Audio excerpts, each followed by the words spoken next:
Mesdames, Messieurs, chers compatriotes, le Gabon, notre cher pays, fait face à l'épreuve. Une épreuve qui va déterminer son destin. Au terme de ses 42 ans de pouvoir, Omar Bongo, en toute lucidité, s'en était simplement remis à Dieu pour implorer le pardon des hommes, au regard de l'état catastrophique dans lequel sa gouvernance a plongé un pays immensément riche.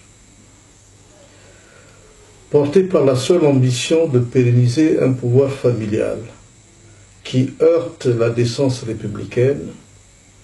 Ali Bongo Ondimba, qui est parfaitement solidaire du passé et du passif de son père, a été porté aux responsabilités par un concert frauduleux dont les acteurs sont connus et reconnus. Chers compatriotes, la recherche de la vérité est consubstantielle, aussi bien à l'histoire des hommes qu'à l'histoire des nations. Pour être utile à mon pays et préserver à tous ses fils l'égale admissibilité aux charges et dignités publiques, sans autre forme de discrimination que celle qu'impose le talent, j'ai entrepris, en toute responsabilité, de saisir la Haute Cour de justice, c'est-à-dire la seule juridiction prévue par la loi, pour dire le droit, devant tous les comportements indignes de la République,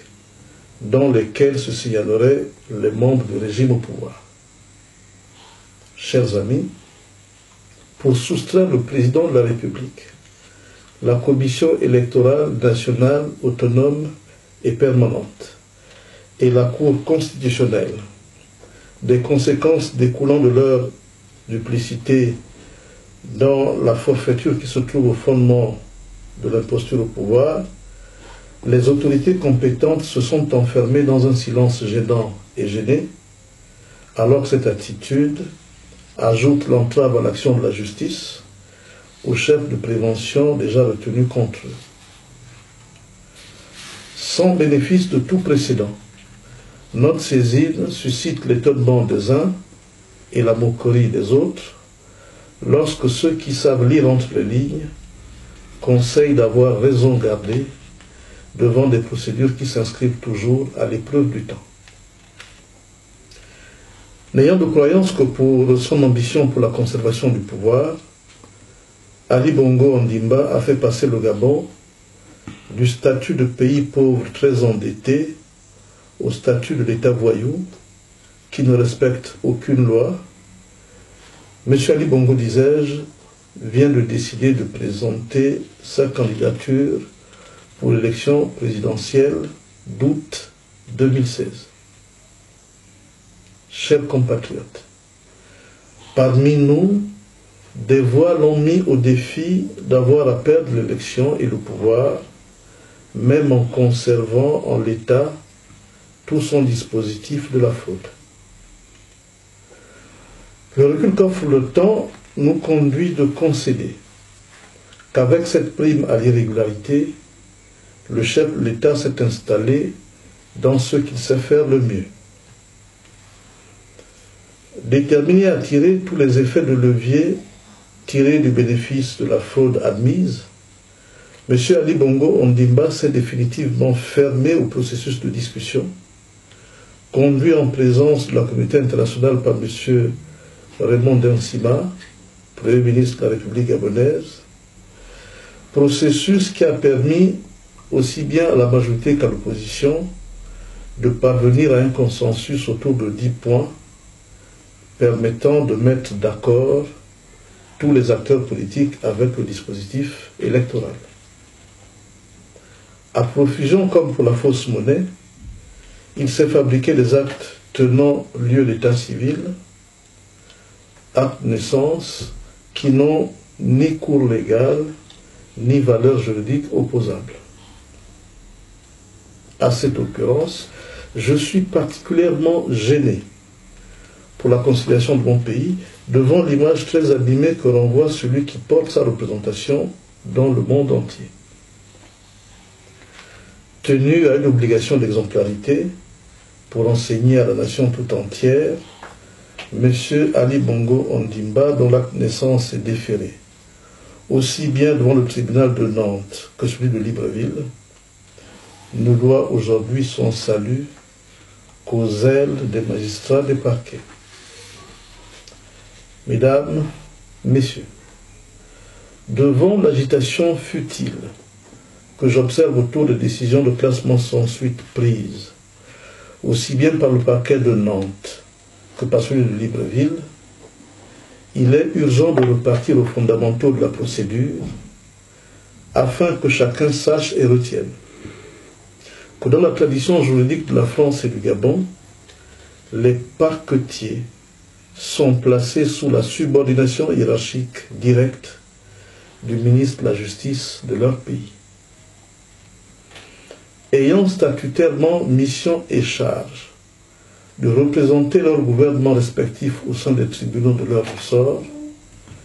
les magistrats du parquet disposent du classement sans suite comme instrument de travail pour traduire, dans le cas d'espèce, les consignes reçues de leurs États. Sans rien enlever au mérite personnel de ces magistrats, qui sont investis au principal de la mission d'avoir à veiller à l'ordre public, il reste que leur soumission devant les ordres de la chancellerie, qu'ils ne partagent pas toujours, n'a de limite que dans le fait que les décisions de classement sans suite n'ont aucune valeur juridictionnelle, qu'elles sont dépourvues de l'autorité de la chose jugée propre aux seules décisions rendues par les juridictions de jugement, et ces décisions n'ont aucune vocation à épuiser un débat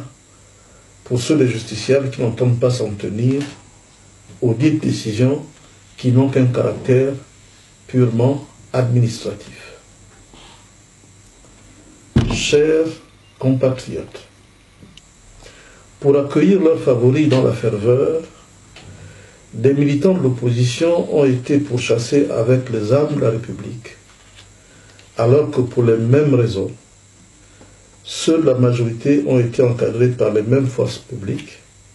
lorsqu'il leur a fallu accueillir le premier candidat déclaré au sein de la majorité. À elle seule, cette séquence montre qu'au Gabon, la force publique qui est instituée pour l'avantage de tous est déployée pour les convenances du gouvernement et du régime en place, qui en fait systématiquement recours pour neutraliser la liberté d'expression. Chers compatriotes, le recours à la fraude qui se trouve au fondement du septennat finissant et le maintien des hommes et des procédures ayant réalisé cette forfaiture constituent une injure à la nation. Lorsqu'à cela, l'on ajoute la mobilisation des forces armées contre le peuple souverain et l'usage des armes létales et non létales contre les citoyens libres, avec des conséquences incalculables sur leur santé, il n'y a pas de doute,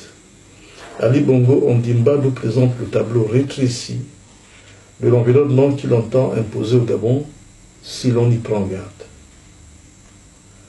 C'est pourquoi, à ce moment précis, j'appelle à l'union sacrée. Au-delà de nos ambitions respectives, dont le succès en dépend, j'appelle à l'union sacrée pour la mise à l'écart de toutes les institutions ayant concouru à installer la fraude au pouvoir. Au-delà de nos différences qui participent à enrichir notre démocratie, j'appelle à l'union sacrée pour jeter les bases d'un système respectueux de la volonté du peuple, volonté exprimée à travers des élections libres et transparentes, comme fondement de l'autorité des pouvoirs publics. Au-delà de nos différences, j'appelle à l'union sacrée des Gabonaises et des Gabonais afin de mettre en place un cadre fédérateur nouveau pour conforter toutes les forces citoyennes soucieuses d'œuvrer à l'avènement d'une société nouvelle au Gabon. Je vous remercie.